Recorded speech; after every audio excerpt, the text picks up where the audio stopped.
नमस्कार आप सभी को। कविता मुंबई के इस 17वें अंक में आप सबका स्वागत है। और आज वसंत पंचमी का एक बहुत ही पवित्र त्योहार भी है। ये एक तरह से हम लोगों के की जो बौद्धिक क्षमताएं हैं, हमारी प्रतिभा है, हमारी स्मृति है, या हमारी जो भी मानसिक क्षमताएं हैं, उसका भी प्रतीक है, क्योंकि हम सरस्वती के रूप में उसको मानते हैं। तो आप सबको वसंत पंचमी की एक बार और शुभकामनाएं। आज कविता पाठ के लिए हमारे बीच उपस्थित हैं आदरणीय रूपम मिश्र जी, जो कि प्रतापगढ़ से हैं और बहुत वरिष्ठ आज के समय के कवि लेखक, कई विधाओं में आपने काम किया है। आदरणीय दामोदर खड़से साहब हैं पुणे से। आप दोनों का बहुत बहुत स्वागत। और आपके कविता पाठ के बाद आदरणीय चंद्रेश्वर जी अ, लखनऊ से हमारे बीच मौजूद हैं। आपका वक्तव्य होगा। तो आप तीनों का एक बार फिर मैं स्वागत करता हूं, और मैं दर्शकों का भी स्वागत करता हूं जो भविष्य में यूट्यूब पर इसे देखने वाले हैं। जब भी देखेंगे तब उनका स्वागत रहेगा हमारी ओर से। मैं सबसे पहले रूपम मिश्र जी को बुलाता हूं कविता पाठ के लिए, उनका परिचय दे दूं। 1983 7 जून को आपका उत्तर प्रदेश के जौनपुर जिले में जन्म हुआ, और पत्र पत्रिकाओं में आप लगातार छपती हैं। आपका एक कविता संग्रह है एक जीवन अलग से, और अनहद कोलकाता सम्मान से आप सम्मानित हैं। और शुरुआती शिक्षा आपकी जौनपुर जिले में हुई, और स्नातक की पढ़ाई भी आपने वहीं से की। और इस समय आप प्रतापगढ़ जिले में पट्टी तहसील के बिनायका गांव में रहती हैं। तो बहुत बहुत स्वागत रूपम जी। और यहाँ मैं एक चीज कहना चाहूंगा कि रूपम जी की कविताओं में एक निरालापन है, कुछ अलग तरह की उनकी कविताएं हैं, और इसीलिए उन्होंने पर्याप्त प्रतिष्ठा अर्जित की है कविता के क्षेत्र में। एक और चीज है जो कि कुछ अभिभूत करने वाली है कि बिल्कुल ग्रामीण पृष्ठभूमि से आप आती हैं। आपका जन्म, आपकी पढ़ाई एक कस्बाई इलाके में हुई, और अभी भी आप शादी के बाद भी ग्रामीण अंचलों में ही रहती हैं। लेकिन इसके बावजूद जिस तरह से आपने, क्योंकि आज के जमाने में साहित्य में नेटवर्किंग और संबंध और संपर्क ये सब बहुत मायने रखते हैं, इन सब के नहीं होते हुए भी आपने जिस तरह से जगह बनाई है, या आपकी प्रतिभा को प्रतिभा का बेसिकली एक सबूत है कहना चाहिए, या अ, उसकी बदौलत जो है आपने ये अब स्थान बनाया है साहित्य में। तो इसके लिए मैं बहुत बधाई देना चाहूंगा आपको। लेकिन आप कभी ऐसा महसूस करती हैं रूपम जी कि काश किसी बड़े शहर में होते तो कुछ और अच्छी तरह से चीजें हो पाती? ऐसा कुछ लगता है कभी नहीं आपको? नहीं, ऐसा तो मैंने कभी सोचा ही नहीं। जी ठीक जी। है जिस तरह से, हाँ, मैं इस लेकिन तरफ अनुभव का। कभी मेरा ध्यान नहीं गया। जी। और एक एक है एक बात है कि और बहुत लंबा चौड़ा विस्तार अगर अनुभव का हो तो गहराई कई बार कम होती है। और अ, एक सीमित दायरा अगर हो तो फिर अनुभूति की गहराई बहुत ज्यादा होती है, और फिर वो कविता में झलकती है। ये बात तो है। तो अपना कविता पाठ शुरू करें रूपम जी। जी। अब मैं पहले तो सबसे माफी चाहती हूँ कि मैं इसको भूल गई थी यहाँ घर आकर गांव में। तो थोड़ा सा मेरे कारण देर हो रहा है कि ये कार्यक्रम नहीं नहीं, शुरू कोई बात होने नहीं, में। कोई बात, कोई बात नहीं। हाँ, तो अब मैं कविता पाठ ही शुरू जी, करती हूँ। स्वागत पहली स्वागत। कविता है जिसका शीर्षक है बचे होते प्रेम करने के दिन। कितने कम हो तुम जीवन में कि मैं मन ही मन लेती रहती हूँ तुम्हारा नाम, जैसे फकीर अलग की इबारत पढ़ते हैं। ये मेरी पुकार जो तुम्हारे न होने की हाह से मुझ में उठती है, वो जाकर बरखा को बुलाते जलपाखियों की पुकार में मिल जाती है। किसी विलुप्त होती लोक रहन की तरह मैं तुम्हें गुनगुनाती रहती हूँ। मातीबर कहानियों की तरह मैं तुम्हें बार बार कहती हूँ, गढ़ती रहती हूँ मनुष्य होने के नए नए अर्थों में। उठती रहती है मुझ में तुम्हारी तलब, जैसे किसी बीमार की देह में पानी की तास उठती है। तुम्हें ही संबोधित करके सत्य के सवाल ढूंढना मुझे भाता है। तुम्हें ही आवाज देते हुए न्याय की ओर चल देना मुझे आता है। तुम तो जानते हो मेरी मूल खोज मनुष्य ही है। उसे ही मैं मनुष्यों में पलट पलट कर खोजती रहती हूँ। एक वेदना भरी गहरी काली रात हमारे बीच खड़ी है। हमारे अपने जन हमसे ओझल होते जा रहे हैं। हमारे हाथ से मसाले छटकती जा रही हैं। ऐसे में हम अपनों को हेर रहे हैं, पर हाथ है कि आत्मा तक पहुंचते ही नहीं। इतना हायल होता जा रहा है कलेजा कि अब गाढ़ और शान एक जैसे लगते हैं। पर बचे होते प्रेम करने के दिन, तो हम प्रेम की नई लोक कथाएं रचते। इस बार सारी प्रेमिकाएं खिलंदड़ और दिलफरेब होती और सारे प्रेमी सहज और शर्मीले। दुनिया को जीने लायक बनाने के स्वप्न से बनी कहानियों में हम गुड़ घी की तरह महकते। अपनों के दिलों को छोड़कर थोड़ी सी भी जगह हमारे किसी काम की नहीं साथी। तुम तो जानते हो हम कहानियों के पात्र नहीं थे, पर जाने कैसे एक सत्य कथा में हम अनायास ही आ रहे हैं। बहुत सुंदर। अब ये एक दूसरी कविता है। थोड़ा सा मोबाइल का अब पोजीशन ठीक कर रहे हैं रूपम जी, थोड़ा झुका ले मोबाइल को। क्या हुआ? नहीं आज, हाँ नहीं, ठीक अब है, ठीक है। अभी ठीक है। हाँ, एक दूसरी कविता है।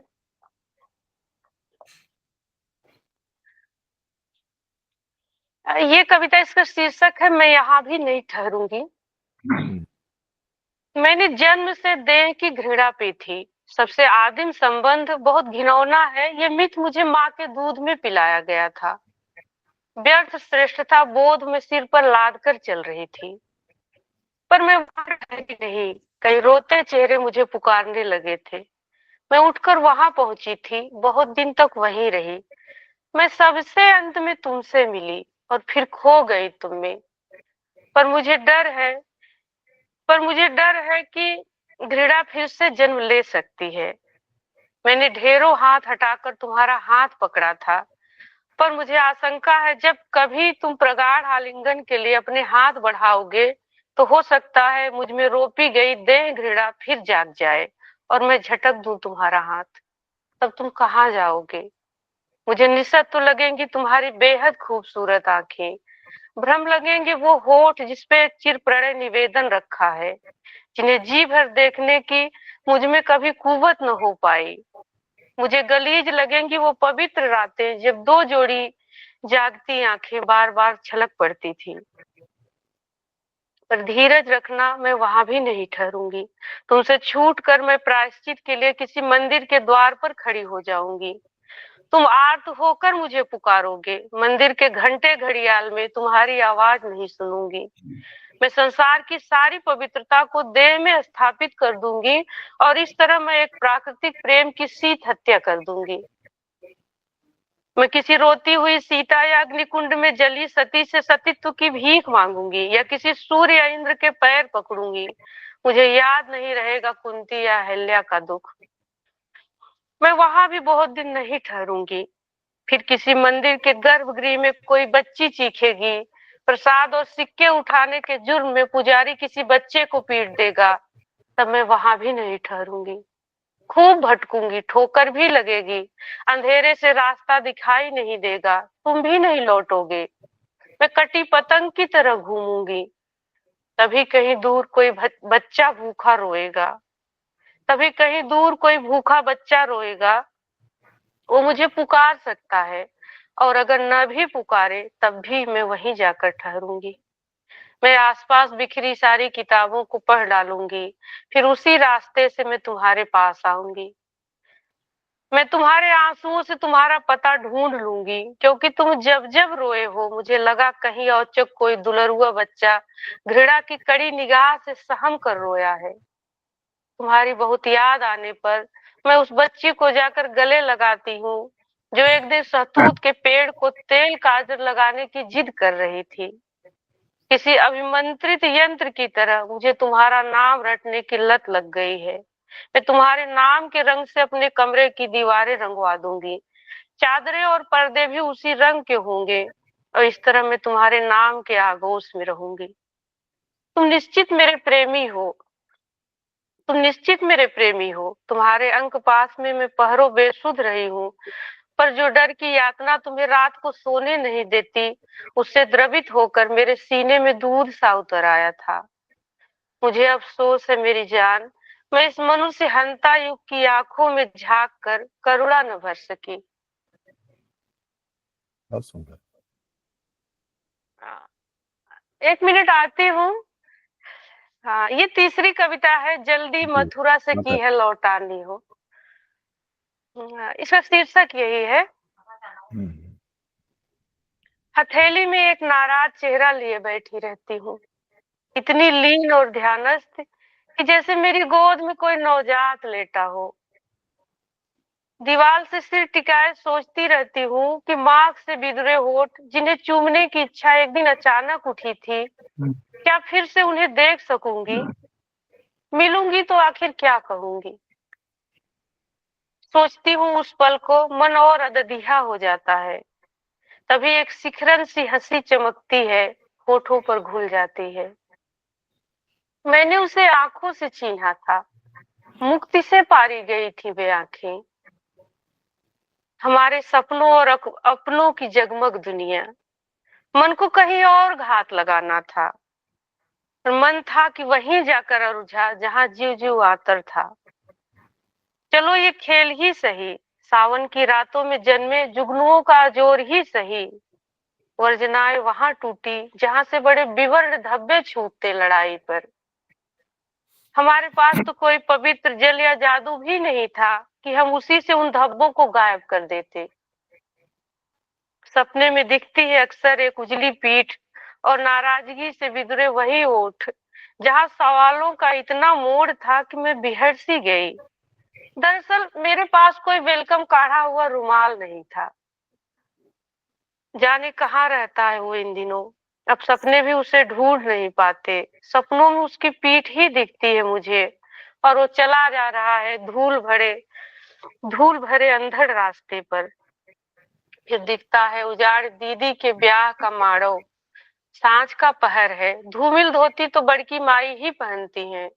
वही गा रही है एक अनंत विरह से सालती रहन, जल्दी मथुरा से की है लौटानी हो, नदानी जिन दिखाया मोहना।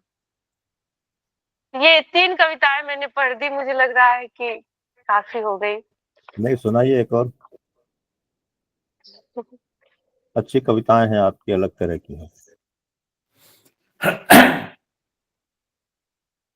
खास कविता और पढ़ लेती हूँ। अनुभूति की गहराई तो काफी दिखाई देती है।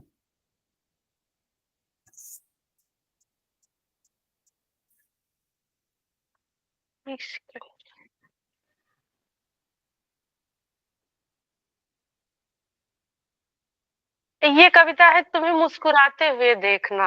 स्वागत। तुम्हें, हाँ, ये कविता मैंने फूलन देवी के लिए लिखी थी। जी जी।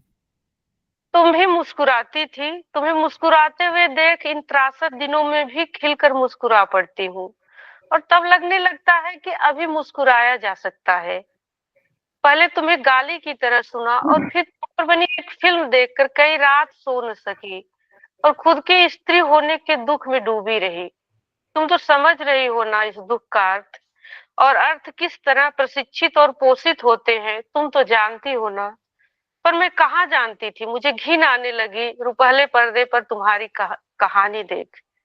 उस घिन के भीतर उतर कर सच देखने की मुझ में हिम्मत बहुत बाद आई, और नजर कुछ कुछ साफ होने लगी तो कुछ भी अब अच्छा नहीं लगता। कुछ भी नहीं, हर सिमत से शोषण और यातना की सिसकी आती है। नहीं अच्छे लगते अब सदियों से गाए जा रहे गौरव गान, कुत्सित लगते हैं उन कहानियों के सारे पात्र। रक्त मांस से बनी देह देह से श्रेष्ठ कैसे हुई, और बाद में बाजार मन और को देह से चीर कर कैसे परोस देता है, और उस परोसे को कैसे पचा लिया जाता है।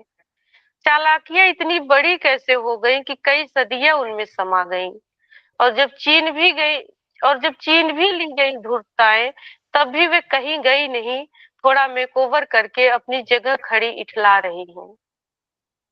अब तो बड़ा डर लगता है सपनों से भी, कोई दावा नहीं हना जाता अब अपनों से भी। मैं नजर चुराने लगी हूँ जब कोई कहता है कि आज तुम रहती तो हो सकता है उन्हीं अमनुष्यों के पाले में खड़ी मिलती। भीतर से बहुत तेज रुलाई फूटती है, लेकिन उसे भीतर ही दबाकर कहती हूँ, ऐसा कतई नहीं होता। लड़ाई की जमीन छूट जाए तो क्या, न्याय का बीज तो उस माटी में पड़ जाता है। उस माटी से नए मनुष्य आएंगे और उस लड़ाई को माथे पर ढोकर आगे ले जाएंगे। वे तुम्हें हेरते हुए आएंगे और बिरहा आल्हा कजरी चैता गीतों में पा जाएंगे। जवार की नौटंकी में तुम्हारा किस्सा खेलेंगे। इन दिनों के देश में रहकर देश की बहुत याद आती है। काऊ करी कहाँ जाई कि बेबसी में मन मरता जा रहा है साथी। क्या सारी लड़ाइयां हम यूं ही हार जाएंगे? ये 4 कविता हो गई। तो ये मेरे पास मैगजीन ही थी, मैं संग्रह मुझे नहीं, मिला कोई नहीं बात नहीं, तो। ये कोई बात नहीं। आ, होती तो एक आध छोटी कविता आप सुना सकती थे, लेकिन कोई बात नहीं। और हाँ, जो भी है आपने एक छोटी सी कविता सुना जी, सकती हूँ। सुना दीजिए जी। ये है यातना की रहन। किसान आंदोलन के समय जिस दिन हम्म, किसानों को कुचल के मारा गया था, उसी जी दिन जी। की कविता। ये एकदम ठीक समय था। धरती और मौसम दोनों पर हरे गुलाबी रंग ढरक गए थे। सारे रंगों को लेकर मैं लिख सकती थी तुम्हारे प्रेम में कुछ चंपई प्रेम कविताएं। एन उसी वक्त पश्चिम से उठी रुलाई की कुछ बेसंभार आवाजें। वे महज आवाजें नहीं थी और ना ही अपनी बिरादरी की आवाजें थी। वे संपूर्ण मनुष्य की रुदन की वेदना पर चढ़ी राग थी। सांझ का वो पहर वहां की भूमि से उठे रक्तिम कणों से मरियाया था। मन एकदम थोर हो गया, जैसे चहकते बसेरे लौटते पक्षियों को शिकारी ने मार गिराया। देह और मन दोनों दुख से लहज गए थे। रुलाई रोकने से गले में उठी पीड़ा सही नहीं जा रही थी कि तभी सत्ता का चरण दबाता निर्लज अखबार और नौमन मेकअप पोते एक एंकर ने आकर कहा, किसानों का उपद्रव छह की जान गई। मुझे टीवी में चमचमाते रंग भयावह लगने लगे, जैसे उस जमीन पर बिखरे खून का कहीं हरियर कहीं सूखा रोगन हो। मैं उठकर आंगन में आ गई जहाँ कुछ अंधेरा था। अंधेरे से छन कर कुछ चेहरे वहां भी आए। जो हंसते तो उनके लाल दांत दिखते। मैं सोचती रही कि अब कोई डायरों को उनके नाम से क्यों नहीं संबोधित करता। उन्होंने मुझ पर तीखी हंसी फेंकी और कहा, सप्तसूर्य जुते हमारे रथ के पहिए हत्या और झूठ को धरती पर लीपते चल रहे हैं। मुझे सच में दिखाई पड़ी एक रक्त से लिपी सड़क जो बढ़ती चली आ रही है। अब जब बल बर्बरता के लिए किसी ओट का आसरा नहीं ले रहा है, वो जबरा मारे रोए ने दे कि हिटलरी थीम पर मचकते चल रहा है, तो तुम ही कहो, हमारी आंखों की ओर में पला वो कोमल प्रेम जिसने परदीठ ही नहीं सही, उसे घसीट कर ये कहाँ लेकर जाएंगे। इनके हाथ मनुष्य के गले पर हैं और उनमें असंख्य उंगलियां उगी हैं जिससे वे जनमन की आंखों में घसाते चल रहे हैं। हम एक साथ मिलकर एक जीवन गीत गा रहे थे, पर अंतरे तक पहुंचे भी नहीं थे कि पार्श्व से यातना की रहन उठी और हम फफक कर रो पड़े। बहुत धन्यवाद। बढ़िया। ये बहुत अच्छी कविताएं रही। और देश दुनिया पर आपकी बहुत तीखी नजर रहती है। मैंने फेसबुक में भी देखा कि आप लगातार घटनाओं से जुड़ी रहती हैं और अपना हस्तक्षेप भी बराबर करती हैं उसमें। और मेरा ख्याल है आप खुद भी कुछ फ्रीलांस पत्रकारिता जैसा कुछ तो करती हैं, आप बता रही थी। तो जी बहुत जी। ये बहुत गहराइयां हैं, अनुभूति की गहराइयां आपकी कविताओं में हैं। और आपका आभार। अब मैं आमंत्रित करता हूँ आदरणीय दामोदर खड़से जी को। खड़से साहब जरा। हाँ जी। स्वागत है सर। जी, मैं सोचा आप कहीं बहुत देर से दिख नहीं रहे थे, तो बहुत बहुत स्वागत आपका आदरणीय दामोदर खड़से सर। आज आपको यहाँ पाकर हम बहुत खुश हैं।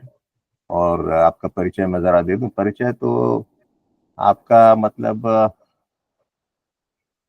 अ, अच्छा खासा लंबा परिचय है मुझे, मैं शॉर्ट में ही कुछ बताऊंगा। हाँ यस, वो मेरे पास अलग है पीडीएफ फाइल, मैं सोच रहा था मेरे सामने ही है। एनीवे, तो आप मूलतः तो मराठी भाषी हैं जैसा कि सरनेम से ही जाहिर है। और हिंदी साहित्य में मराठी के बड़े बड़े दिग्गज हुए हैं जिनकी मातृभाषा मराठी थी, हम लोग जानते ही हैं। गजानन माधव मुक्तिबोध हैं, प्रभाकर माचवे, और काका साहब कालेलकर भी हैं। ये तो कुछ नाम है। विष्णु खरे साहब भी हैं। नहीं, मेरा ख्याल है वो, मुझे थोड़ा डाउट है, वो मराठी सरनेम उनका मराठी जैसा है, शायद मराठी थे, आप जानते होंगे। तो बहुत योगदान रहा है मूल मराठी भाषियों का हिंदी साहित्य में, इसमें कोई शक नहीं है। और आपके योगदान की तो क्या कहें, मैं थोड़ा संक्षेप में ही बताऊंगा। आप महाराष्ट्र राज्य पाठ्यक्रम समिति के अध्यक्ष हैं फिलहाल। हिंदी का जो विषय है उसका जो पाठ्यक्रम होता है उसके, और बहुत सारी यूनिवर्सिटीज में आप बोर्ड ऑफ स्टडीज के मेंबर हैं, कुछ 5-7 यूनिवर्सिटीज में आप बोर्ड ऑफ स्टडीज में मेंबर हैं। बहुत सारे पब्लिक सेक्टर्स हैं, मंत्रालय हैं केंद्र सरकार के, या केंद्र सरकार के या राज्य सरकारों के विभाग हैं, उसमें जो हिंदी से संबंधित जो विभाग होता है, आप बहुत जगह पे कमेटियों में हैं। केंद्रीय हिंदी निदेशालय दिल्ली में भी आप हैं, रिजर्व बैंक में भी हैं, अंतरिक्ष विभाग और परमाणु ऊर्जा विभाग की हिंदी सलाहकार समिति में भी हैं। बहुत सारी चीजें हैं, अब मैं सब कुछ तो नहीं कहूंगा। आपको साहित्य अकादमी सम्मान मिला है मराठी उपन्यास 12 मास के हिंदी अनुवाद के लिए। अनुवाद तो आपने बहुत किए हैं मराठी से हिंदी में। महाराष्ट्र भारती सम्मान आपको मिला है। और आप महात्मा गांधी जो नेशनल यूनिवर्सिटी है, अंतर एक्चुअली नेशनल यूनिवर्सिटी का दर्जा है, लेकिन नाम महात्मा गांधी अंतर्राष्ट्रीय हिंदी विश्वविद्यालय है। सही है ना सर? सही। हाँ जी जी। तो वहां पे आप राइटर इन रेजिडेंस रहे, उनका प्रोजेक्ट वो होता है, प्रोविजन होता है, 3-4 महीने के लिए आप लोग जाते हैं, ऐसा कुछ। और शायद कुछ कोर्स कंडक्ट करते हैं, है ना? तो वहां तो शायद नामवर जी भी गए थे। आपकी किताबें बहुत सी हैं, कथा संग्रह तो 14 हैं आपके जो प्रकाशित हैं। 8 उपन्यास आपके, मैं सिर्फ संख्या ही बताऊंगा, नाम तो बताना संभव ही नहीं यहाँ पे। संख्याएं जो हैं बड़ी जबरदस्त हैं। 14 कहानी संग्रह, 8 उपन्यास, 14 कविता संग्रह, और समीक्षा की एक किताब है आपकी, यात्राओं और भेंट वार्ताओं की 4 किताबें हैं। और राजभाषा विषयक आपने कुछ चिंतन परक, विचार परक किताबें लिखी हैं, इनकी भी संख्या 8 है। और करीब 20 किताबों का आपने मराठी से हिंदी में अनुवाद किया है। एक से एक है मराठी साहित्य जो आपने हिंदी में अनुवाद किया, उसमें घासीराम कोतवाल जैसा नाटक भी है। और आपने 7 किताबों का संपादन किया है। ये मराठी साहित्य की किताबें हैं जो शायद हिंदी में आई हैं, उनका संपादन आपने किया है। और आपकी 6 किताबें प्रकाशित होने वाली हैं अंडर पब्लिकेशन, ये भी 6 है। और आपके ऊपर 8 किताबें लिखी गई हैं। दामोदर खड़से साहब पे 8 किताबें लिखी गई हैं। रूपम मिश्र जी, जरा कैमरा चालू करें तो मैं आपको भी आश्चर्यचकित होते हुए देखना चाहता हूँ। ऐसा कुछ नहीं है। जी जी। और डॉक्यूमेंट्री फिल्में आपने लिखी हैं कुछ, और विदेश यात्राएं हैं, बहुत सारे हिंदी सम्मेलनों में आप शामिल हुए हैं, बहुत सारी यात्राएं हैं। और करीब 40 के आसपास आपको सम्मान मिले हैं, इसमें बहुत विशेष सम्मान भी है, मुक्तिबोध सम्मान, गुरुकुल सम्मान, मध्य प्रदेश साहित्य साहित्य परिषद का सम्मान वगैरह, बहुत से सम्मान है, 40 के करीब है। राष्ट्रपति द्वारा आप सम्मानित हुए हैं काला काला सूरज उपन्यास के लिए। उस टाइम डॉक्टर शंकर दयाल शर्मा राष्ट्रपति थे। और बहुत सी भाषाओं में आपके अनुवाद हुए हैं। आपके साहित्य पे 8 लोगों ने पीएचडी की है। खड़से साहब के साहित्य पे 8 लोगों ने पीएचडी की है। और तो जी मुझे आ, मैं ये सोच रहा हूँ कि प्रोफेसर लोग तो करते हैं कि थोड़ा समय भी रहता है कॉलेज में, नौकरी के दौरान भी फ्री टाइम में वो लिखना पढ़ना कर सकते हैं। लेकिन आपकी नौकरी बैंक की नौकरी थी ज्यादातर, आपने 30 साल तक तो बैंक में काम किया, और वहां तो ऐसी फुर्सत नहीं होती कि रूप नावल लेके बैठ गए या कोई कविता संग्रह लेके बैठ गए या अपना कुछ लिखने लगे। बैंक का काम यानी एक अलग तरह का, उसके बावजूद आपने हाँ, इतना काम किया, तो ये ये तो कैसे सच में संभव है? बहुत अचरज की बात है हम्म, ये। नहीं वही वही, तो थोड़ा हाँ, बताएं हम प्रशांत लोगों जी को। मैंने कैमरा इसलिए बंद किया था, 1 मिनट बस, जी जी, कोई कि बात दरअसल फोन भी चार्ज नहीं कर पाई थी, तो उससे बैटरी कम लगती, इसलिए नहीं। नहीं मैंने आप, कैमरा बंद नहीं कर ऐसा दिया ऐसा था। कुछ नहीं है, बीच बीच में हम लोग हाँ। बंद कर सकते हैं, कोई बात नहीं है। लेकिन थोड़ा मैं सोचा कम पैसे में तो आप रहे, क्योंकि हाँ, नहीं सच में वास्तव में अचरज हो वो रहा था प्रेरक मुझे है, सुन के। प्रेरक है बिल्कुल। सर थोड़ा बताएं किस तरह जी से जी। टाइम मैनेज आप करते हैं, करते रहे अभी तक। प्रोफेसर लोग तो मानते हैं कि हालांकि वो भी इतना नहीं कर पाते हैं, टाइम तो रहता है, आपकी नौकरी में टाइम कम था। हाँ, अनम्यूट करें सर खुद को, दामोदर खड़से सर। नहीं, अनम्यूट है जी मेरा। जी जी। तो कैसे आपने किया ये सब, 100 करीब 80 किताबें आपकी हैं। अच्छा, मैं भी अनम्यूट कर देती हूँ। बिल्कुल। हम्म। अब कैसे किया ये बताना तो बड़ा मुश्किल है, क्योंकि ये सब तो हो गया है। अच्छा। अब जी जिसमें बिल्कुल। रुचि रही जी जी और पढ़ना लिखना ही जीवन का मुख्य उद्देश्य रहा। बिल्कुल दिख रहा है वो अपनी बिल्कुल गृहस्थी वो। चलाने के लिए बैंक में ज़रूर नौकरी की, जी। लेकिन बाकी जितना समय मिला हम्म। या हासिल कर सका कहना चाहिए, जी जी। वो सब इसी को समर्पित है। तो क्रिएटिव तरीके से आपने समय का उपयोग किया। वो gold is time is gold कहते हैं, कुछ उस तरह का आपकी मान्यता थी, और उस तरह से आपने समय का सदुपयोग किया। तो सर आप कविताएं सुनाएं अपनी। जी बिल्कुल। हाँ, सबसे चंद्रेश्वर से पहले तो पूछिए। आपको बहुत-बहुत धन्यवाद डॉक्टर प्रशांत जैन जी। जी और अभी मुलाकात आपने सुबह करवाई थोड़ी देर पहले जी। डॉक्टर नरेश्वर जी से। नमस्कार आपको। जी और बहुत अच्छी कविताएँ, साथी कवियत्री रूपम मिश्र जी की बहुत अच्छी कविताएँ सुनने का एक अवसर मिला। हृदय मयंक बड़े अच्छे कवि, बहुत अच्छे संपादक और बहुत अच्छे व्यक्ति हैं, मेरे बहुत पुराने मित्र भी हैं। डॉक्टर भूपनाथ पांडे आज जिस तरह की कविताएँ लिख रहे हैं, वो अपने आप में बड़ी चमत्कृत भी करती हैं और आज के समय को वो बहुत अच्छी तरह कहना परिभाषित। चाहिए शब्दबद्ध कर रहे हैं, या ऐतिहासिक रूप में आगे आने वाला समय देख सकेगा कि हम लोग किस तरह के समय के बीच में से गुजरते रहे। ये इस तरह की कविताएँ भूपनाथ पांडे की रही हैं अभी भी। मैं अपनी कविता की शुरुआत कविता से ही करूँगा।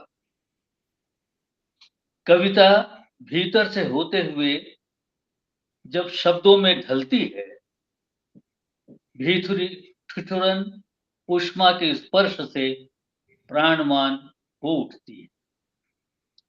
ज्यों थकी हुई प्रतीक्षा, बेबस प्यास, दुत्कारी आशा अनायास ही किसी पुकार को थाम लेती है। शब्द सार्थक हो उठते हैं और एकांत भी सानिध्य से भर जाते हैं। कविता कविता कल्प वृक्ष है। कविता कल्प वृक्ष है। मैंने मैं अपनी बात की शुरुआत छोटी-छोटी क्षणिकाओं से करना चाहूँगा और उन क्षणिकाओं के माध्यम से कुछ कहने की कोशिश मैंने की स्वागत। है। जी जी स्वागत। अभी बहुत अच्छी रचनाएँ रूपम जी की सुनी, बहुत अच्छा लगा और जैसा कि आपने कहा कि उनकी अभिव्यक्ति बड़ी गहन और बड़ी व्यापक भी है। मैं एक छोटी-सी लघुत्तम रचना मैं आपके सामने रख रहा हूँ, जी असफलता। जब भी मैंने डुबकी लगानी चाही, जब भी मैंने डुबकी लगानी चाही, सारा मानसरोवर चुल्लू हो गया। जब भी मैंने डुबकी लगानी चाही, सारा मानसरोवर चुल्लू हो गया। दूसरी एक छोटी-सी, सुकरात के बेटे आज भी ईमान हाथ में लेकर आते हैं। सुकरात के बेटे आज भी ईमान हाथ में लेकर आते हैं, बेचारे जहर से नहीं भूख से मर जाते हैं। बेचारे जहर से बहुत खूब। भूख से मर जाते हैं। बहुत लेकिन इसके बीच मुझे ऐसा लगता है कि आशा जिंदा रहनी चाहिए। जी। एक छोटी सी और रचना है, आसार। मैं अपने ही दलदल में धंसा जा रहा था, चारों ओर के कीचड़ में फंसा जा रहा था। लोग मुझ पर तरस खाते हैं। सूरज धीरे से मेरे कानों में कहता है, घबराओ नहीं, तुम में कमल होने के आसार नजर आते हैं। वाह घबराओ नहीं, बहुत और सुंदर। में कमल होने के आसार नजर आते हैं। ऐसी छोटी छोटी रचनाएं ज्यादा मैंने लिखी हैं। जी। मेरी आंखों के सामने प्रश्नों की ये लंबी लंबी कतारें। मेरी आंखों के सामने प्रश्नों की ये लंबी लंबी कतारें। मेरी आंखें न हुई रोजगार दफ्तर की खिड़कियां हैं। मेरी आंखें न हुई रोजगार दफ्तर की खिड़कियां हैं। ये थोड़ी सी लंबी कविता। अब वहां घोंसले हैं, शीर्षक है। एक सूखा पेड़ खड़ा था नदी के किनारे, चुपचाप, विरक्त, पतझड़ की भभूति लगाए अंतिम घड़ियों के ख्याल में। एक सूखा पेड़ खड़ा था नदी के किनारे, विरक्त, पतझड़ की भभूति लगाए काल का साक्षी अंतिम घड़ियों के ख्याल में। नदी नदी वैसे अरसे से इस इलाके से बहती है। पेड़ के पत्ते सूख कर इसी नदी में बह लेते थे। नदी ने कभी ध्यान नहीं दिया। इस बरसात में जब वह जवान हुई तो उसका किनारा पेड़ तक पहुंचा। सावन का संदेशा पाकर लहरों ने बांध दिया एक झूला पेड़ के पांव में। पेड़ हरियाने लगा, उसकी भभूति धुलने लगी। उसके आंखों के वैराग्य ने देखा एक छलकता दृश्य। नदी के हृदय की उहापोह, भंवर, फेनिल, बस झूम कर झूमता रहा वह। अब वहां घोंसले हैं, चिड़िया रोज चहचहाती है। नदी का किनारा वापस लौट भी जाए कोई बात नहीं। पेड़ की जड़ें नदी की सतह में उतर चुकी हैं। पेड़ की जड़ें नदी की सतह में। बढ़िया, बहुत सुंदर।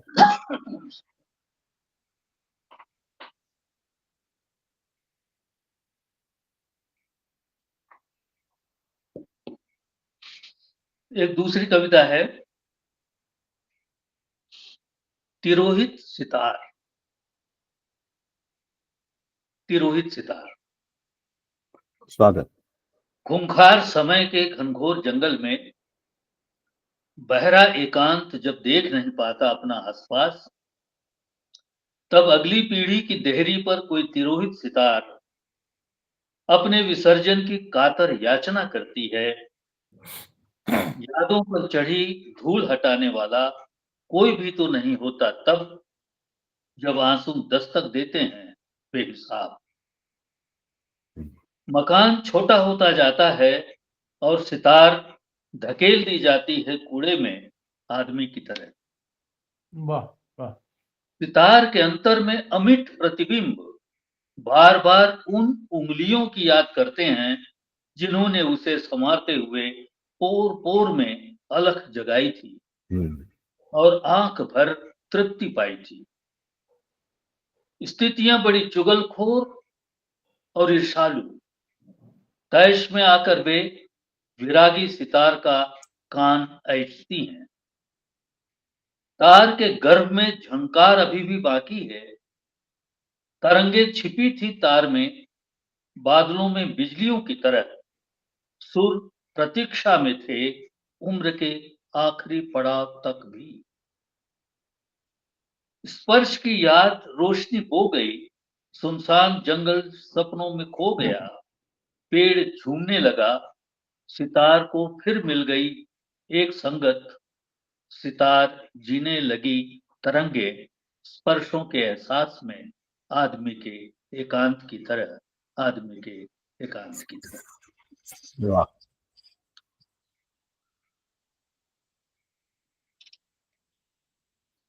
एक थोड़ी सी लंबी कविता देने की इच्छा है।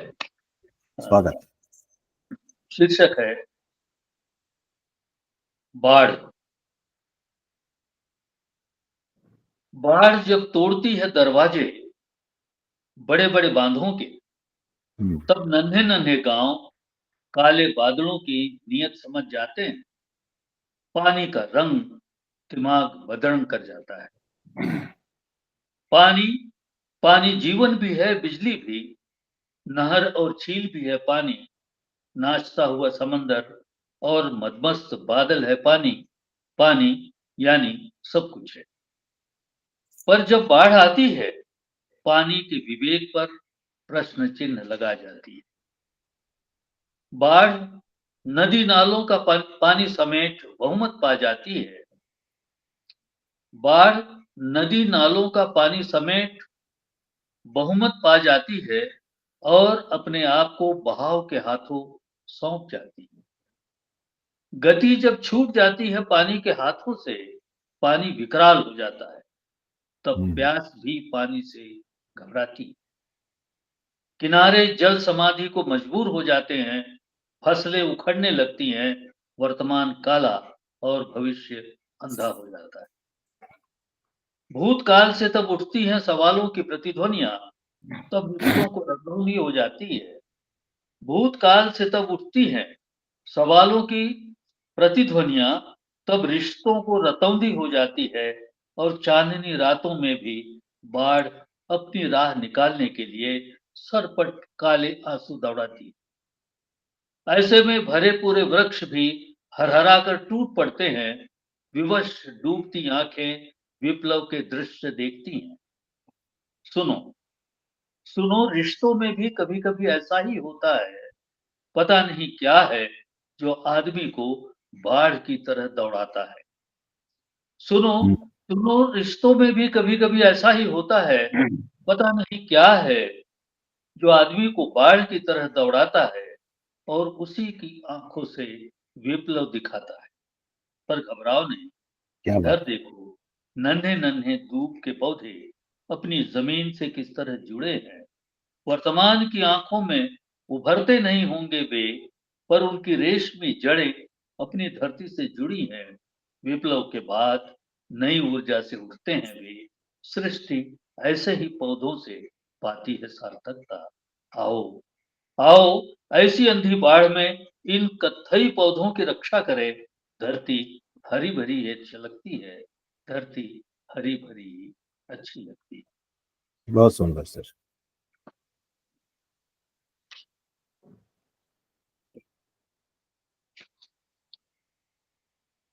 कविता पर और एक कविता है। जी, स्वागत। जो कुछ मैं कह नहीं सका वह सब कविता है अब। जो कुछ मैं कह नहीं सका वह सब कविता है अब। कविता खूंखार घुटन को रोशनी से चीरती है। कुंठा भरे मौन को प्रातःकालीन खग कल्लोल से गुदगुदाती है। गुमसुम आकर्षण को वाणी और भाषा देती है कविता।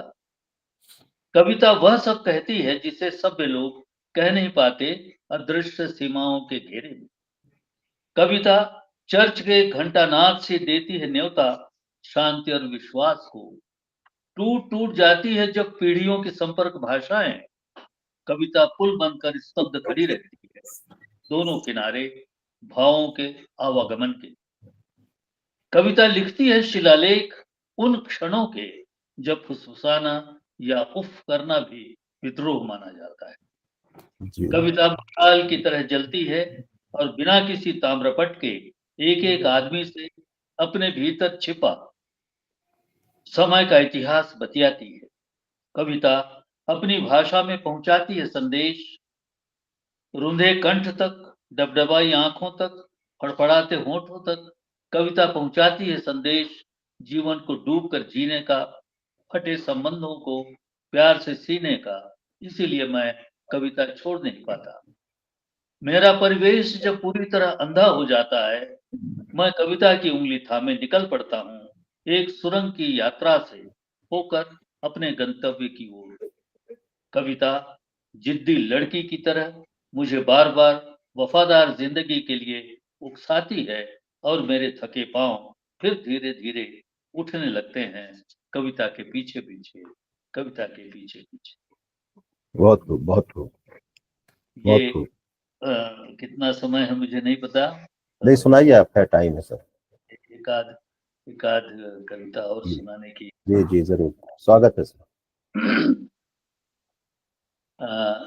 पिछले दिनों एक ही शीर्षक से मैंने पूरा संग्रह लिखा और उस संग्रह का नाम ही है तुम लिखो कविता। और कविता से ही शुरू होकर कविता से ही उसका समापन होता है। पूरा संग्रह इसी तरह चलता है। उसमें से एक कविता मैं आप लोगों के सामने रखता हूँ। इस संग्रह में सभी कविताएं कविता पे ही है?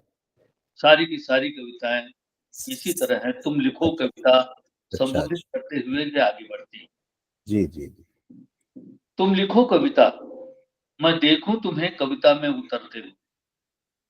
तुम लिखो कविता, मैं देखूं तुम्हें कविता में उतरते हुए। कविता में तुम बहुत पारदर्शी हो जाते हो। तुम्हारा रेशा रेशा दूरबीन के सामने होता है और तुम्हारी आंतरिकता में उतरना मुझे बहुत अच्छा लगता है। तुम लिखो कविता। ठीक है। वाह, तुम बहुत लिखो खूब। कविता, प्रार्थना घर के आंगन में थिरकते हो पैर, जो मीरा के पद उतर आए हो जमीन पर। हाथ अनायास ही कीर्तन की ध्वनियां रचते हो, कंठ से फूट पड़ता हो कोई अनगाया राग। तुम लिखो कविता। तुम लिखो कविता, कविता में तुम संगीत हो जाते हो, तुम नृत्य हो जाते हो। फिर कोई न कोई मूरत भीतर ले लेती है, एक चिर परिचित आकार। ऐसे में आदमी नहीं होता कभी अकेला। तुम लिखो कविता। कविता सानिध्य का शब्दकोश है। कविता सानिध्य का शब्दकोश है। तुम लिखो कविता और मैं देखूं तुम्हें हर शब्द के साथ एक नए अर्थ में उतरते हुए। तुम लिखो कविता, तुम लिखो कविता। बहुत खूब, बहुत सुंदर।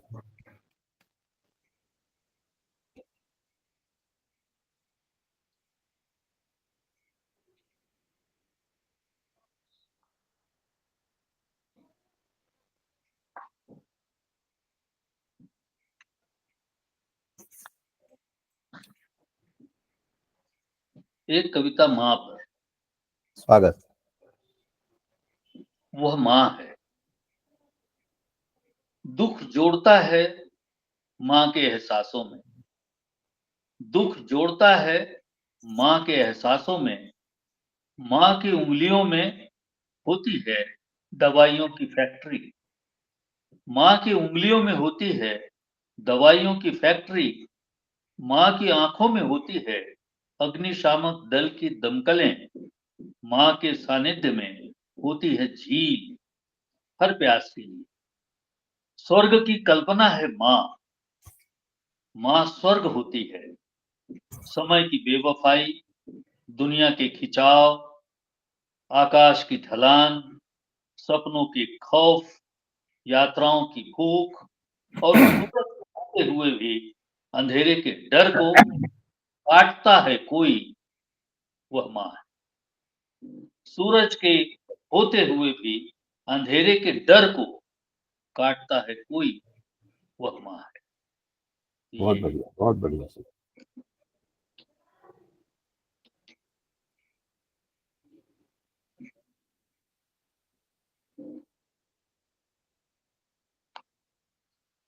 एक अंतिम हम्म।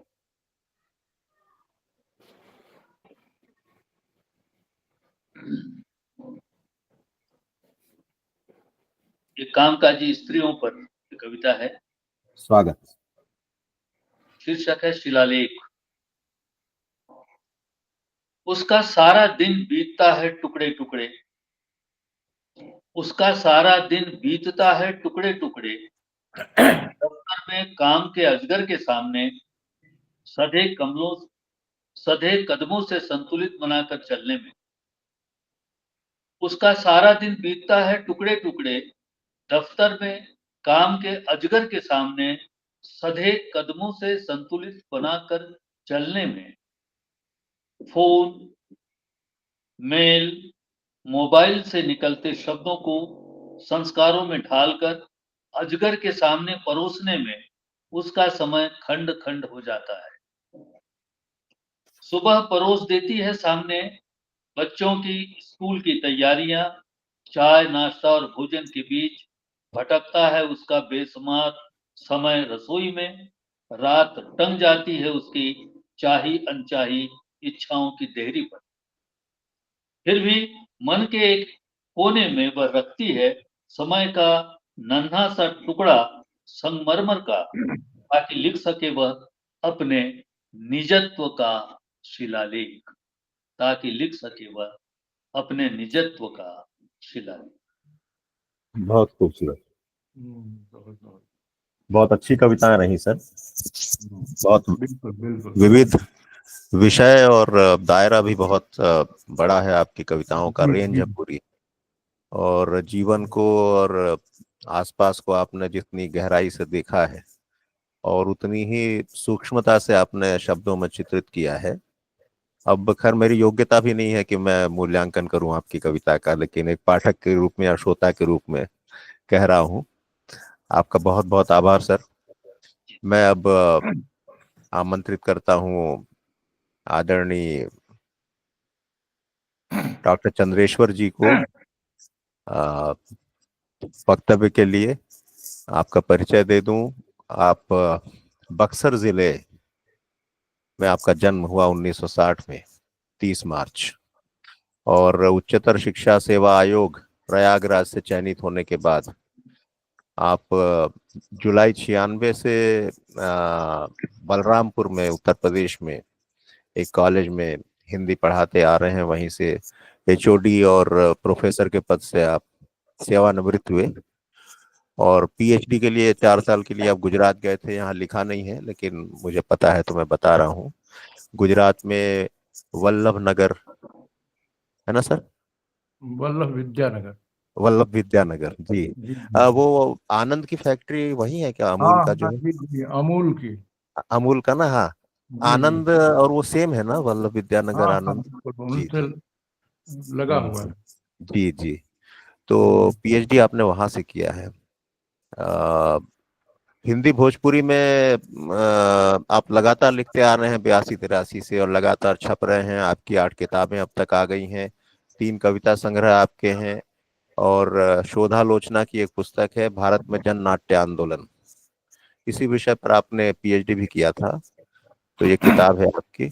और साक्षात्कारों की एक पुस्तिका आपकी प्रकाशित है, इक्टा आंदोलन कुछ साक्षात्कार। और भोजपुरी में कथेतर गद्य भी आपने लिखा है, और मेरा ख्याल है ये लेटेस्ट किताबें हैं। आजकल आप भोजपुरी की तरफ ज्यादा झुक रहे हैं लगता है, जड़ों की तरफ लौट रहे हैं। रिटायरमेंट के बाद आपने भोजपुरी में काफी लिखा है। हमार गांव वो 2020 में, आपन आरा जी 2023 में, और मेरा बलरामपुर ये हिंदी में है कथेतर गद्य। तो स्वागत है आपका सर। आरा में भी आप रहे काफी समय क्या? हाँ वही हमारी पढ़ाई लिखाई हुई है आरा में। अच्छा। जी हम जी लोग जब बचपन में, देखिए मैं सरगुजा जिले के छोटे से गांव में था, और खड़से जी साहब भी सरगुजा जिले में या आसपास ही, हाँ सरगुजा में ही थे। जी अ, हालांकि मुझसे बहुत सीनियर हैं, मुझसे 20 साल पहले वो पढ़ने भी निकल गए थे वहां से। जी जी दरभंगा से हमारा रामलीला सब कमेटी आती थी हर साल, जी और बहुत ही जीवंत रामलीला वो लोग करते थे मेरे जी गांव में। अंबिकापुर जो हेडक्वार्टर है जिले का, उससे 58 किलोमीटर पे मेरा गांव था, बहुत ही ग्रामीण इलाका। और रामलीला के बीच बीच में गाने होते थे, गाने नृत्य वो पुरुष लोग ही करते थे, सीता बीता भी पुरुष ही बनते थे, और नृत्य भी वही लोग करते थे। तो वहीं आरा का पहली बार मैंने नाम सुना, जी उनके एक डांस में, आरा छपरा। आप समझ गए होंगे कौन सा गाना है। जी आरा हिले छपरा हिले। हाँ तो जी खैर छोटा था मैं, चौथी पांचवी पांचवी में था। बाद जी में पता लगा कि आरा एक बिहार का एक खास शहर है, और हाँ साहित्यकार भी बड़ी संख्या में वहां पे हैं, रहे हैं। मधुकर सिंह वहीं से थे। ये जी मधुकर सिंह थे। अभी हाँ जगदीश नलिन जी हैं, और भी बीच में काफी लोग हुए हैं। मिथिलेश्वर है। हाँ मिथिलेश्वर। मिथिलेश्वर जी, जी जी। तो बहुत से लोग हैं जी वहीं जी से। बद्री नारायण भी जितना हाँ किए जी। थे, और जो वहाँ बाद एक कॉलेज में। है, मेरा ख्याल है जैन कॉलेज कोई है, वो बहुत फेमस है हाँ, वहाँ जैन काफी। कॉलेज, जी जी जी जी। और वो बहुत ही वहाँ का जी प्रसिद्ध कॉलेज। जी सर। जी। तो सर आप और अपना वक्त, हाँ बोलिए, जी कुछ जी बोल रहे हैं सर। जी जी जी, नहीं, मुझे बहुत खुशी हुई कि जी हमको मुंबई कविता का जो ऑनलाइन कार्यक्रम है हम्म। उसके 17वें अंक से जोड़ने के लिए मैं आपका यानी प्रशांत जैन का बहुत आभारी हूँ। स्वागत है सर। आप एक बहुत ही अच्छे कवि भी हैं, और समीक्षाएं भी लिखते हैं। लगातार पत्र पत्रिकाओं में इधर आप प्रकाशित हो रहे हैं, और साहित्यिक गतिविधियों में बराबर आपकी सक्रियता देखने को मिल रही है। और इसके जो संयोजक हैं वो भी हमारे मित्र ही हैं, हमारे अग्रज हैं, अ, हृदय मयंक जी, जो खुद एक अच्छे कवि हैं। डॉक्टर खूबनाथ पांडे भी एक अच्छे कवि हैं। और आज जो कविताएं पढ़ी गई वो बहुत अच्छी कविताएं पढ़ी गई। उसमें रूपम मिश्र ने पढ़ा, दामोदर खड़से जी ने पढ़ा। आप लोगों को मैं बहुत बहुत बधाई देता हूँ अच्छी कविताएं पढ़ने के लिए। दरअसल कविता को लेकर के भी बहुत सारी कविताएं लिखी गई हैं, और दामोदर खड़से जी ने भी कुछ कविताएं कविता को लेकर के भी पढ़ी जो बहुत अच्छी थी। अ, असल में मेरा मानना है कि 1970 से लेकर के आज तक हिंदी में जो कविताएं लिखी जाती रही हैं उनको अधिकांश लोगों ने इसको लेकर सहमत भी है, समकालीन कविता नाम दिया जाता है। लेकिन अभी पिछले दिनों हमारी बात हो रही थी कुछ मित्रों से, तो मैंने कहा कि जैसे नई कविता में दो धाराएं हैं। एक आधुनिकतावादी कविता की धारा है और दूसरी प्रगतिशील कविता की धारा है, जिसको मुक्तिबोध ने खुद बहुत स्पष्ट किया है अपनी आलोचना की पुस्तक नई कविता का आत्मसंघर्ष में। उसी तरह से मेरा मानना है कि समकालीन कविता में भी आगे चल करके दो धाराएं दिखने लगी। एक धारा वो है जो जनोन्मुखी है, जिसका स्वर जन पक्षधर का है। एक तरह के उसमें प्रगतिशील और जनवादी चेतना आप देख सकते हैं। और दूसरी ओर एक ऐसी धारा है ऐसे कवियों की जिसमें आप रूपवाद और कलावाद भी देख सकते हैं, जिनका जन से, समाज से, सामाजिक सच्चाइयों से कोई खास लेना देना नहीं है।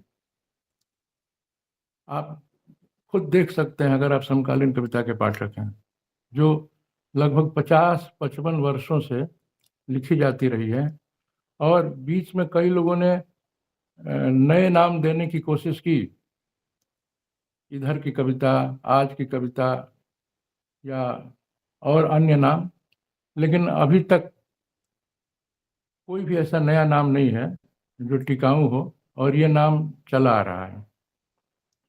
बहरहाल मेरा मानना है कि कविता मनुष्य को सजल बनाती है, कविता मनुष्य को संवेदनशील बनाती है, और कविता की हमारे जीवन में बहुत बड़ी भूमिका है।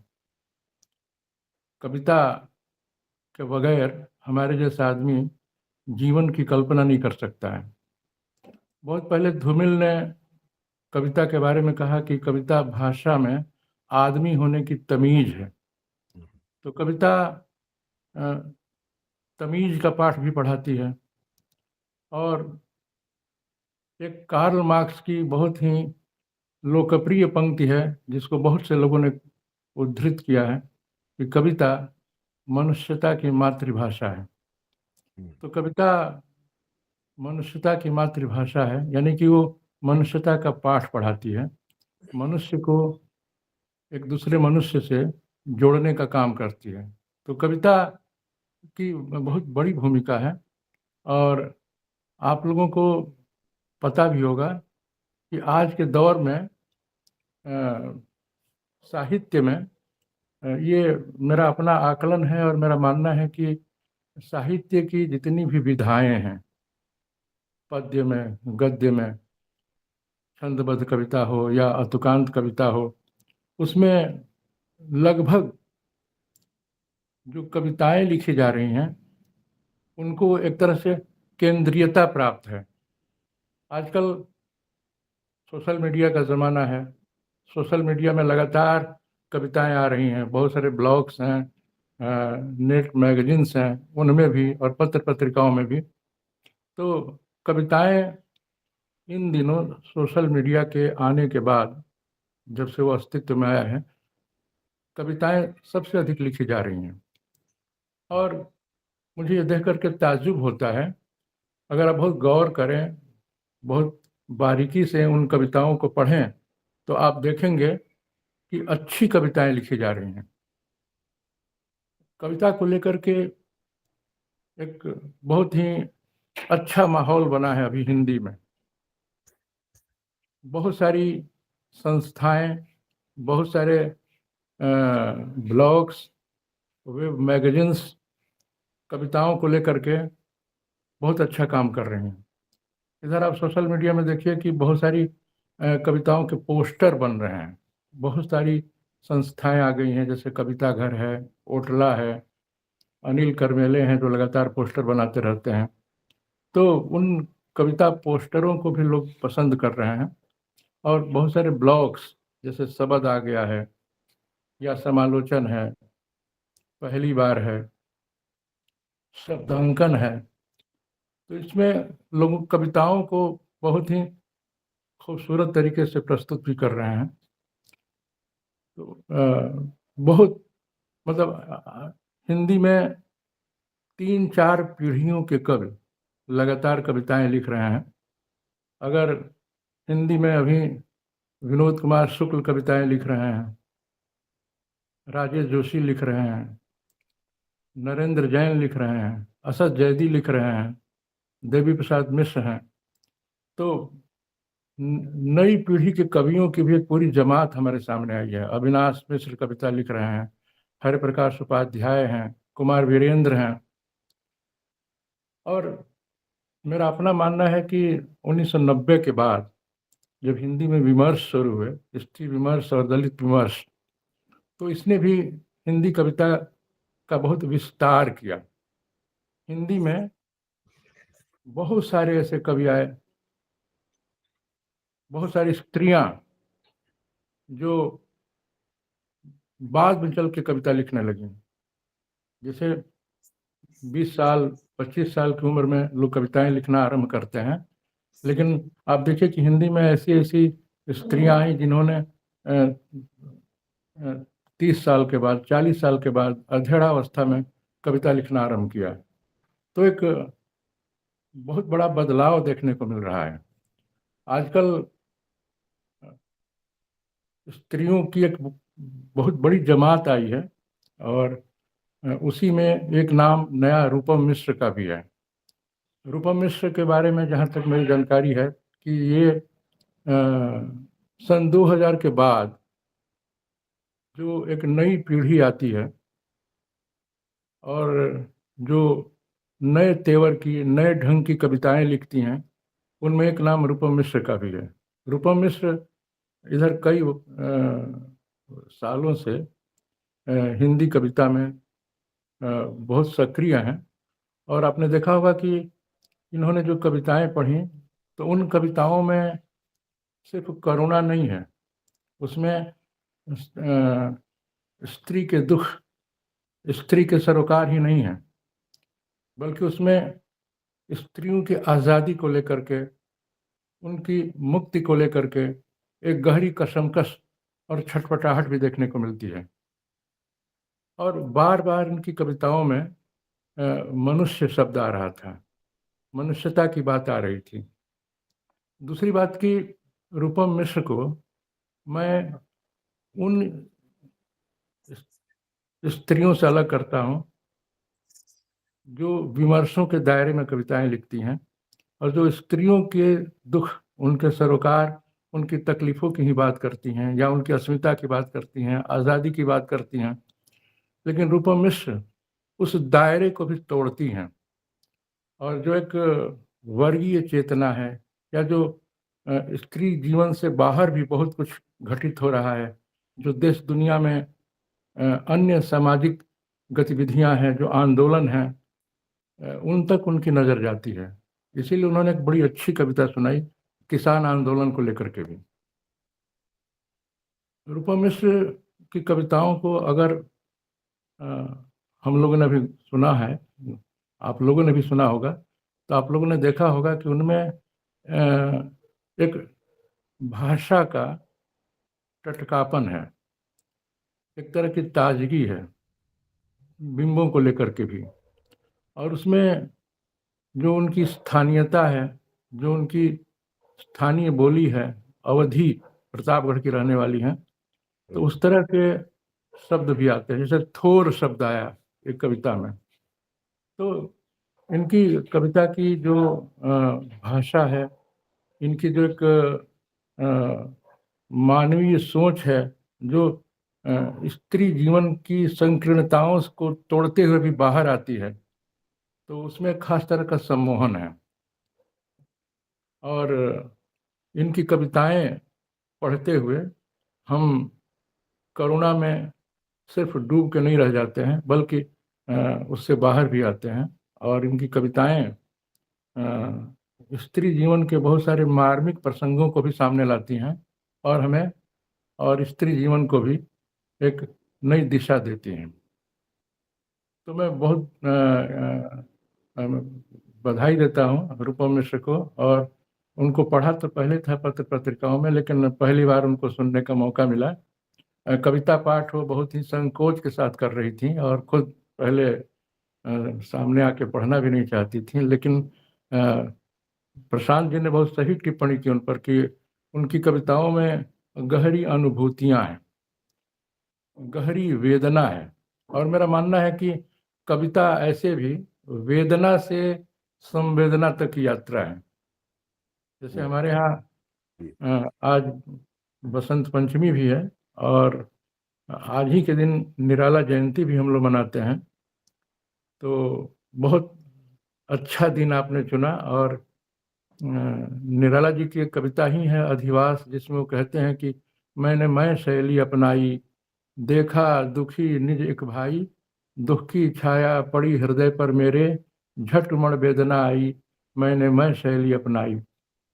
तो मतलब दूसरे के दुख को अगर आप आत्मसात करते हैं और फिर वह वेदना संवेदना में बदलती है, तो कविता रची जाती है। तो रूपम मिश्र को मैं बहुत बहुत बधाई दे रहा हूँ अच्छे कविता पाठ के लिए। और दामोदर खड़से जी को सुनते हुए भी मुझे बहुत आनंद की अनुभूति हो रही थी। खड़से जी ने हर विधाओं में लिखा है, कहानी भी, उपन्यास भी, यात्रा वृत्तांत भी, कथेतर गद्य भी, आलोचना भी, बैंक में रहते हुए, जैसा कि प्रशांत जी ने आपके बारे में बताया। दामोदर खड़से जी एक बहुत ही हिंदी का जाना माना नाम है, एक बहुत ही पॉपुलर, एक बहुत ही प्रसिद्ध नाम है, और हम लोग बहुत पहले से आपको पढ़ते आ रहे हैं। आप हमारे अग्रज हैं, और मुझे जहाँ तक स्मरण आ रहा है कि हिंदी में जो 70 के बाद की एक पीढ़ी है, जिसको हम लोग 8वें दशक का कहते हैं, कवि और रचनाकार, जिसमें मिथिलेश्वर भी आते हैं, स्वयं प्रकाश भी आते हैं, बहुत सारे रचनाकार हैं। संजीव भी हैं, संजीव थोड़ा बाद के हैं। संजीव 80 में आते हैं प्रकाश में। तो दामोदर खड़से लगभग 70 के आसपास लिखना शुरू किया होगा, जैसा कि मैं आकलन कर पा रहा हूँ। तो मुझे इतना ताज्जुब हो रहा था कि आप कहानियाँ भी लिखते हैं, उपन्यास भी लिखते हैं, कथेतर गद्य भी लिखते हैं, आलोचना भी लिखते हैं, और मैं यही सोच रहा था कि इतनी विधाओं में लिखने के बाद भी शायद देखें उनकी कविताओं की तासीर क्या है। लेकिन मुझे लगा कि दामोदर खड़से के बारे में अगर मुझे कहना ही होगा तो मैं कहूँगा उनकी कविताओं का पाठ सुनते हुए कि वे मूलतः कवि हैं। इतनी सटीक कविताएं, उसमें इतनी सटीक व्यंजना जो कविता को लेकर आपने लिखी, जो कामकाजी औरत को लेकर के आपने जो कविता पढ़ी, या और भी जो बहुत सारी कविताएं पढ़ी आपने जिसको मैं सुन रहा था, तो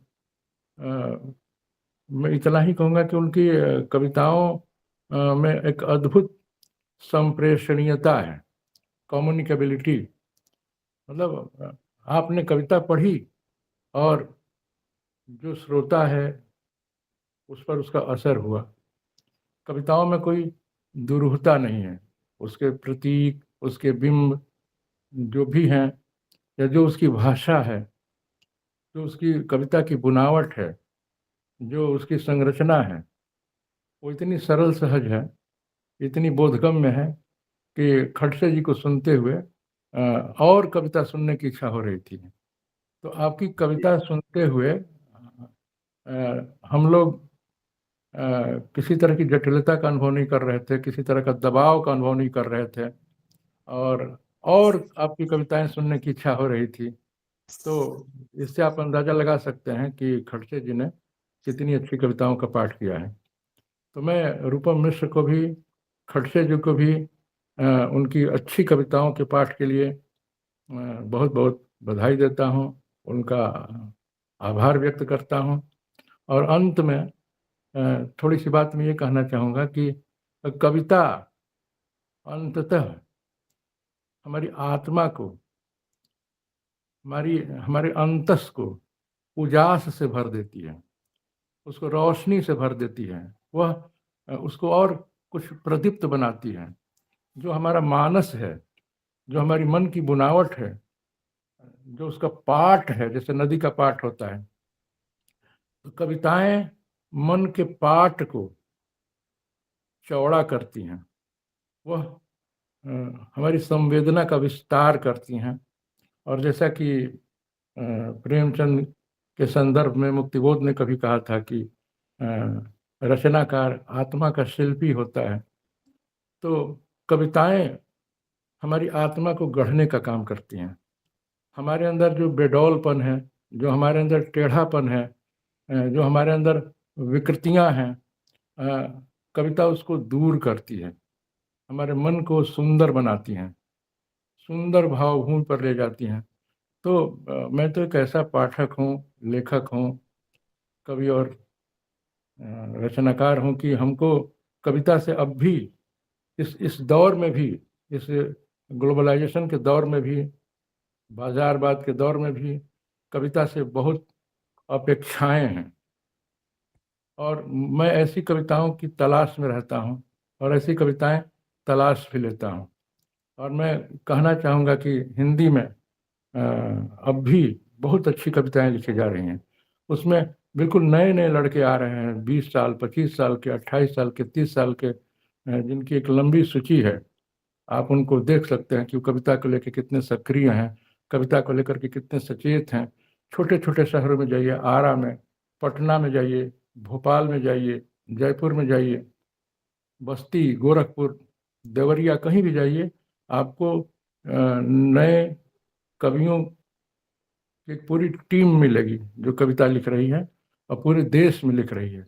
मुंबई में किस तरह से आप लोग सक्रिय हैं और कविता को लेकर कितने अच्छे कार्यक्रम हुए। तो कविताएं छंद में भी लिखी जा रही हैं, मुक्त छंद में भी लिखी जा रही हैं, अतुकांत भी लिखी जा रही हैं, और उसमें भी जो समकालीन कविता है उसके पाठ का तो बहुत विस्तार हुआ है। और ये सुखद है कि कविता लिखने वालों की संख्या बढ़ी है। अगर कविता लिखने वालों की संख्या बढ़ रही है तो खुशी की बात है। इसको लेकर के बहुत सारे कुछ जो कैरियरिस्ट कवि हैं उनके मन में मलाल भी पैदा होता है कि भाई इतने लोग लिखने लगे। सवाल है कि भाई कोई युवक चोरी नहीं कर रहा है ना, अपराध नहीं कर रहा है, कोई कविता बुरा में काम नहीं कर रहा है, कविता लिख रहा है, कविता पढ़ रहा है, तो उसकी प्रशंसा की जानी चाहिए, तारीफ की जानी चाहिए। तो तुरंत कविता सुनने के बाद जो तात्कालिक टिप्पणी होती है वो उतनी गंभीर नहीं होती है। लेकिन मैं अंततः ये कहना चाहूँगा कि आज जिन दो कवियों को रखा आपने, एक युवा स्वर रूपम मिश्र को सुना हम लोगों ने, और एक वरिष्ठ कवि और लेखक दामोदर खडसे को सुना। दोनों ही की कविताएं बहुत स्तरीय और उम्दा थीं, और ख़ासतौर से मैं रूपम मिश्र को उनकी भाषा, उनके भाषा में टटकेपन और नएपन को लेकर के खास तौर से उनकी कविताओं को रेखांकित करना चाहूँगा। शुक्रिया Prashant ji. Thank you sir, thank you. एक आलोचक की दृष्टि से आपने मूल्यांकन किया दोनों कवियों का, और हम लोगों को भी जो है देखने समझने में सक्षम बनाया। ये तो है कि आप लोगों का अनुभव जो है, आलोचक दृष्टि जो है वो पाठक को समृद्ध करती है। अच्छा, आपका परिचय दिया तो मैं सम्मान बताना भूल गया था। भोजपुरी कथेतर गद्य कृति पर आपको सर्वभाषा सम्मान मिला है, और रेवान साहित्य गौरव सम्मान भी आपको प्राप्त हुआ है। जी तो वहीं बहुत बहुत शुक्रिया। हमार गांव पर हमको पिछले जी साल दिल्ली में वर्ल्ड बुक जी। फेयर में अच्छा अच्छा रामदास जी। मिश्र के हाथों मिला था हमार गांव पर। रामदरस मिश्र जी। हाँ, उनके हाथों अच्छा, ये पुरस्कार उनके मिला था। हाथों जी। देखिए आपको मिला भी किनके हाथों से, 100 साल पूरे कर चुके हैं, तो ये तो डबल बधाई वाली बात है। तो अंत में मैं पुनः आभार व्यक्त करता हूँ आज के दोनों कवियों का, आदरणीय रूपम मिश्र जी और आदरणीय हमारे वरिष्ठ कवि दामोदर खड़से जी का। और मैं आभार व्यक्त करता हूँ आदरणीय चंद्रेश्वर जी का भी। आप तीनों यहाँ उपस्थित रहे और इतना अच्छा कार्यक्रम संभव हो पाया। मैं अब जी नमस्कार।